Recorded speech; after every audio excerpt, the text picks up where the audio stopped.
నువ్వూ ఆ వాసన చూస్తున్నావా? కుకీస్! అని గుసగుసలాడుతుండగా జై కళ్ళు ఉత్సాహంతో మెరిశాయి. ఆమె మీసాలు తేలికపాటి ఆసక్తితో వణుకుతున్నాయి.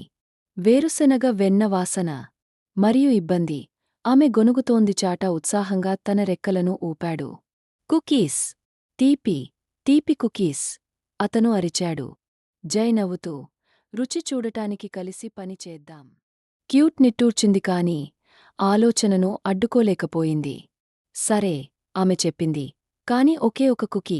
చాట మళ్ళీ, టీంవర్క్, టీంవర్క్ అని అరిచింది. జై స్టూల్ మీద తన పాదాలను పెట్టుకుని కౌంటర్ వైపు చూస్తుండగా, క్యూట్ జాగ్రత్తగా కుకీల ట్రేని అంచువైపుకు నెట్టివేస్తుంది. చాటా కిటికీ దగ్గర కూర్చుని, మరింత ఆందోళనగా చూస్తున్నాడు. ముక్కుమీద బిస్కెట్ ముక్కతో జై, ఏమీ జరగనట్లుగా అందంగా కూర్చున్న క్యూట్, తన పెర్చ్పై చాటా ఈలలు వేస్తున్నాడు. శ్రీమతి హార్గ్రోవ్ తలుపు దగ్గర నిలబడి నవ్వుతున్నారు. ఈ సన్నివేశం పిక్సర్ శైలి యానిమేషన్లో సరదాగా మరియు హాస్యభరితంగా ఉంది.